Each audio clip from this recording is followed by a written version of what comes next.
Hello. Hello. And welcome to Instant Finish. Yep. Finish. Well, we have just been listening to the latest Fourth Doctor box set. We don't do the Fourth Doctor very often, do The we? Ministry of Death. Have we only done one Fourth Doctor in all this time? We did Curse of Time, yeah. We don't usually do the Fourth Doctors, but we You thought know- we would give this a try. We really thought we might. Yeah, so this is... it is Tom Baker. I was going to say it's John Coleshaw. No, he's on It's the cover. stars Tom I Baker. can see why you think it might be John Coleshaw. Him and Nicholas Briggs basically play everybody these days. Tom Baker, Sadie Miller as Sarah Jane, That's and John right. Coleshaw as the Brigadier, and Christopher Naylor as Harry. And written by our good friend Robert Valentine. Now, look, Well, Rob, we've got two stories listen, here. we love you, all right? But we're going to be critically honest about what we think here. So we've got two stories here. So the first one, the Ministry of Death, Yeah. which actually both these stories and this box set fit very much into season 13. I would say it's the best bits of season 12, the best bits of season 13, remixed, remastered, and the DJ is Rob Valentine. If you want a nostalgia fix for, I think it's more 13 actually, because Ministry of Death in particular, I kept saying to you, this feels like they had a third Robert Banks Stewart script from him, because it had the gothic elements, didn't it? It had the sort of Avengery elements that you have from the Seeds of Doom when they're going investigating all these weird mystery deaths. And it all it had an end of season feel to it as well. It sort of all got bigger and bigger and bigger, didn't it? Until the last episode, it sort of blew. I got to say, I thought it did sound quite authentically season 13. Like I thought they got the tone right. If you are like a nostalgia fix person, I think you'll be in your element. Well, and also, I think actually the appeal for us getting this one, as opposed to many of the other Fourth Doctor ones before, is that it was the Fourth Doctor and Sarah Jane. Oh, which is quite a new thing. Because actually, we have had 1 million Leela stories. I know, and we actually, do love and Louise it was, James. I know it is, but actually, it is after refreshing. a while, it does feel quite refreshing as well, which did help with this box set. It does feel like something new for the Fourth Doctor range. And I have to say, I've always liked Sadie Miller's take on Sarah Jane. I wonder she's done about it quite a bit now, hasn't she? Nepotism that's happening there, but that's a bit weird. It is strange. But I think some of the earlier releases, she sort of emphasises the breathiness of Sarah Jane. You know, oh Harry. You know, whereas now I feel like she doesn't feel the need to overemphasize now because she's got the character, so she's just doing it with a sort of normal voice. And as for Christopher Naylor, I mean, that could be Ian Malta. There's a couple of times when he was saying lines, and I'm like, did they get a Ouija board out and bring Ian Malta back? And with the Brigadier, John Coleshaw as well, all of them. Like in my mind, still sounds a bit nasal. When I'm listening to these, none of the recasts go through my head. It is just those are the characters. To be fair, in the story. I've got to say, actually, this was a great one for the Brigadier, like a great story for the Brigadier, because the big twist of the story is... Sorry, guys, big twist. Are we doing spoilers? Yeah. Okay, spoilers in 3, 2, 1. Is that the Brigadier's on the hit list of people that are dying, and the end of episode 3, he goes, Doctor, I think I've just sat on a bomb. And then the whole of episode 4 starts with like a 5-minute sequence as the Doctor's trying to defuse the bomb that's why that the Brigadier's sat on. It was it's like the just bits great of season 12 and 13, because it's very much like the mine in Genesis of the Daleks. You know, it's sort of those familiar aspects. But that's what this whole box set is about, really. And it does mean that the Brigadier, not Nicholas Courtney, but the Brigadier does turn up in season 13 now. Yeah.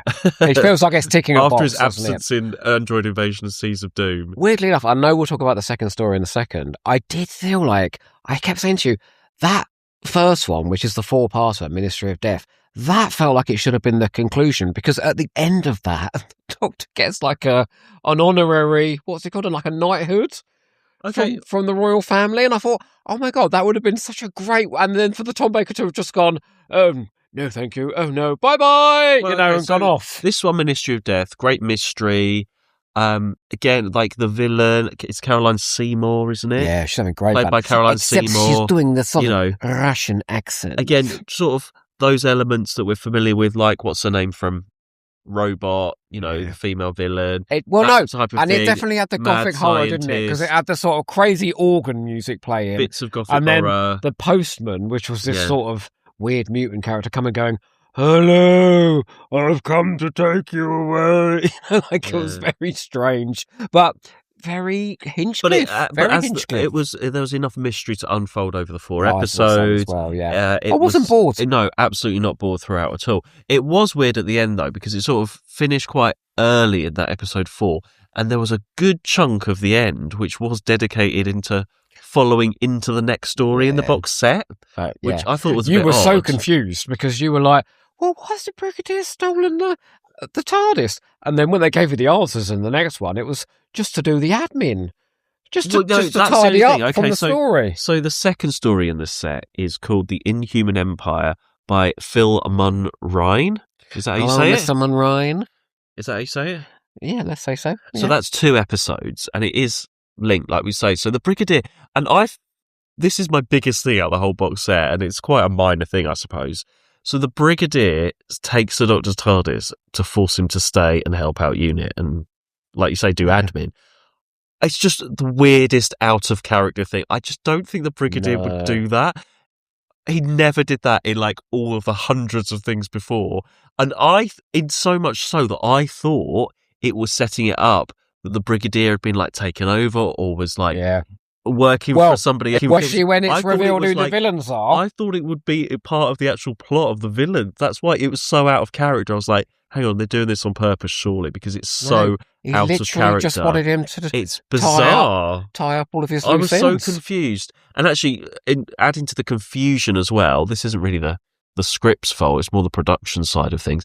The opening of the Inhuman Empire. Yes. Oh, yeah. There's 2 characters, and the voices, it's John Coleshaw doing a different voice. He's sort of like the man of the manor. And we thought also it was Christopher. I don't know if it wasn't Christopher Naylor, but it sounded like Christopher. It did sound like him. So much so that we were like, is this Harry in disguise talking to someone? We thought it was like Harry on a mission, sort of like a bit of a cold open or something. But it wasn't. They were playing just different characters that sounded the same. There was a lot of people that sounded the same. And I do appreciate in 1970s Doctor Who, all those minister people do all sound the same. But when you're doing it on audio, especially when people are doubling up, it got really confusing about who was actually who. Small piece of advice to Big Finish now. From a layman who understands nothing about the logistics. Excuse me. The logistics of creating audio drama. And I understand nothing about it at all. I realise it costs a lot of money and you have to double up and people have to play other roles. However, stop making poor John Coleshaw and Nicholas Briggs, who have 2 of the most distinctive voices because we've heard so much of them over the last million years. Stop giving them the roles. Like, I thought it was the Brigadier in disguise in that first scene because it was clearly John Coleshaw playing that role. I'm thinking, well, what's Harry. the Brigadier? We're talking about Harry. No, it was John Coleshaw playing the man of the manor in that first scene. Yeah. You didn't think it was the Brigadier. I did. No, you didn't. I thought it was him in disguise. Hang on, you didn't think it was the Brigadier in disguise talking to Harry in disguise. Hold on a second. No. It sounded like Harry was like on a secret mission. And I was like, Harry's on a secret mission. It was just very confusing. And the Brigadier's been taken over because he's so out of character. Anyway.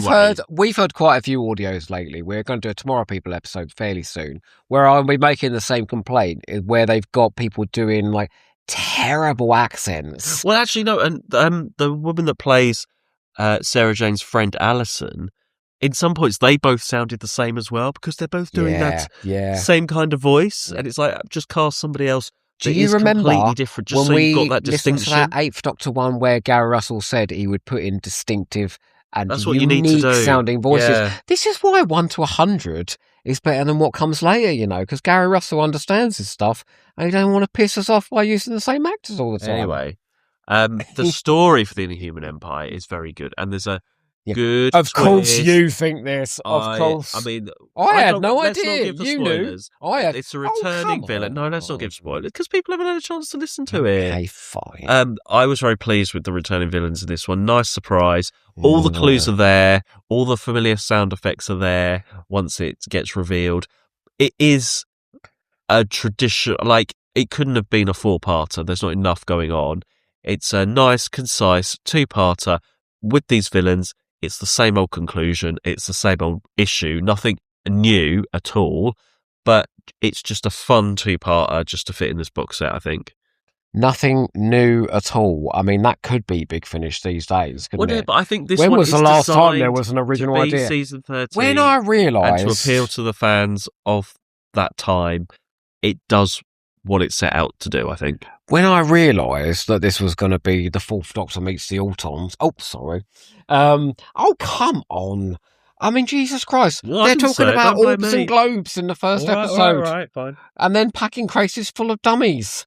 And I thought to myself, Jesus Christ, man. I mean, like, as fun as this set has been, and it is fun. It's an enjoyable set. It's very well made. It's very entertaining. There's nothing original in any of this. And I'm like, this is my issue with Big Finish these days, is there is nothing original happening. They're not pushing the envelope in any interesting sort of ways. They are purely... But I think that's okay. Directing this stuff at that nostalgic demographic. Like, okay, you're bringing back Tom Baker that's an issue. with Big Finish. No, you're bringing back Tom Baker with Big Finish. You want to be hearing those Tom Baker stories that would fit into the TV series. Occasionally. If they brought back Tom Baker in a completely different thing, it was like, it's like the 60s Big Finishes as well. They sort of fit into that time, those kind of stories. They wouldn't do something like a Sylvester McCoy story with the First Doctor and Susan or whatever. It just doesn't fit that time. It's the same kind of thing. Like when they did a Sylvester McCoy story with Katie Manning as Jo Grant. Yeah, well, that's different, bullshit. Isn't it? No, I'm sorry to contradict you. No, you're just in the mood today. No, I'm sorry I'm not in the mood. They found Dalek episodes. It's the first time there's been an announcement about Daleks coming, and I've been genuinely excited. No. I am going to contradict you because I do believe what I'm saying here. And I think that if you look at Tom Baker's time on television, the amount of continuity and the amount of looking backwards that there was is so minimal throughout his run. It is constant innovation. It's constant new ideas throughout. There's so little of, we're going to do the Daleks, we're going to do the Cybermen, we're going to do the Master, we're going to do this. Maybe 3 or 4 times in 7 seasons. So the way that Big Finish could be nostalgic about the past is to give Tom Baker a ton of new ideas to deal with. I think it's a problem. I think it is a problem. Because season 8 in Doctor Who was the Master every week. It was Mad Scientist of the Week. It's all exactly the same in John Pertwee's time. It's the same kind of thing here. Seeds of Doom, Ministry of Death, Pyramids of Mars. I think when you only chase nostalgia, it straitjackets creativity. But also, I really enjoy this. These are much more interesting than the first couple of series of but they're doing the same thing. They're doing the same thing. That was the Leela, all those that two was parters. The Master. I know, it's a shame. I think they should have gone and done the recast with Sarah Jane and Harry, and I hope we get more Sarah Jane and Harry. I just find it a bit more interesting. I feel like we've wasted quite a few years of Tom Baker recording time on subpar Leela two-parters. What, and you'd rather instead that I'd rather have some of these. He recorded a ton of. It could have been made in 1978. Yeah. Well, anyway, I'm really happy for you. Overall, there we go. What I would like to see any more Fourth Doctor. So that's your final what word. I would like to see. We'll hear no more from you. No, I'll have something to say. What I would like to see is Tom Baker being stretched in more intriguing ways. Frankly, I don't think that's going to happen. No, because I think they did it. Also they did it with Margaret. That was some really interesting stuff and really unusual stories. They did it with Anya Kingdom. Big twist in the middle of the season. The companion E40 had, it wasn't her. Well, we'll see how it goes. They can do it. We'll see how it goes. But I think as the first sort of proper box set with the Doctor and Sarah Jane. Yeah, no, this was good. This is a good start. I'm not saying this wasn't good. This was really fun. But fun in a, let's say, not an inoffensive, an unimaginative sort of a way. But I think it fit the brief of what they wanted to do. Yes. There we are. Well, we'll see. We'll see what else comes up. And hopefully we've got many more. This excitable on this. God. Anyway, both of them are great. I'm glad we gave it a go. Yeah. Had Tom Baker, of course, said yes back into the 1 to 100 days, then he would have had scripts such as The Holy Terror He would have had scripts such as The Stones of Venice, genuinely innovative scripts that would have truly. But I think there's a place for all of that. I think the key is just to have that distinction. So, distinction, what am I talking about? And I think the key is to have that variety. So hopefully the next box set that we get with the Fourth Doctor is something a bit different that they've not done before, probably outer space. I'll tell you what, right? Something. Yeah, I will take you on a cruise around Italy if the next set, doesn't have an element of the past in it. Okay. Right? Well, let's give... everybody, you all heard it here first. Anyway, well, there we are. That's the Ministry of Death. Yes. And the Inhuman Empire. Yeah, the first 4 episodes were like a great 8 out of 10. The second was a strong 7. Yeah. Okay. Well, there we are. That's our opinions. And don't forget, in the meantime, to... finish instantly.